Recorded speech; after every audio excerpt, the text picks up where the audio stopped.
தமிழகத்தில் வெளிநாட்டு குளிர்பானங்கள் விற்பனை குறைந்துவிட்டதாக வியாபாரிகள் தெரிவித்துள்ளனர். மார்ச் 1ஆம் தேதிக்கு பின் அந்நிய நாட்டு குளிர்பானங்களை விற்பனை செய்ய போவதில்லை என்று வணிகர்கள் சங்கம் அறிவித்துள்ளது. இதற்கு 80% வியாபாரிகள் ஆதரவு அளித்துள்ளதாக வணிகர் சங்கம் சார்பில் தெரிவிக்கப்பட்டுள்ளது. மேலும் ஜல்லிக்கட்டு போராட்டத்தின் எதிரொலியாக அந்நிய நாட்டு குளிர்பானங்கள் விற்பனை 50% சரிவை சந்தித்துள்ளதாக சில்லறை வியாபாரிகள் தெரிவித்துள்ளனர்.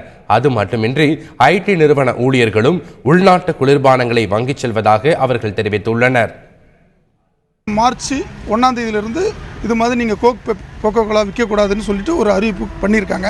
அதன் அடிப்படையில் நாங்கள் எல்லா கடையில் கோகோ கோலா ஏற்கனவே 50% வியாபாரம் மக்களே குறைச்சிட்டாங்க. அதாவது மாணவர்கள், இளைஞர்கள் யாரும் நாங்கள் குடிக்கிறதில்ல, இது அந்நிய நாட்டு குளிர்பானம் ரொம்ப நச்சுத்தன்மையானது அப்படின்னு அவங்களே ஒரு விழிப்புணர்வில் இப்போ குடிக்கிறத நிப்பாட்டிட்டாங்க. மிச்சம் இருக்கிற 50% மக்களும் கேட்டு வர்றவங்களுக்கு நாங்களும் இனிமேல் வராதுன்றதையும் சொல்லிகிட்டு இருக்கோம். மோஸ்ட்லி எல்லாருமே இப்போ எல்லாமே சேஞ்ச் ஆகிடுவாங்கன்னு நினைக்கிறேன். எனக்கு ஆஃப்டர் த ஜல்லிக்கட்டு எல்லாம் மோஸ்ட்லி கோயம்புத்தூர்லேருந்து எல்லா இடத்துலையும் எல்லாமே பேன் பண்ணிட்டாங்க ஆக்சுவலாக. ஸோ ஈவன் விக்ரமராஜா அவர் சொல்லியிருக்காரு, இது மாதிரி வணிகர் சங்கத்தில் மூலியமாக எல்லாத்தையும் பேன் பண்ணுறது சொல்லிட்டு சொல்லியிருக்காருங்க. ஸோ அதனால் கண்டிப்பாக இது பேன் ஆகும், நம்ம சக்ஸஸ் ஆகும்.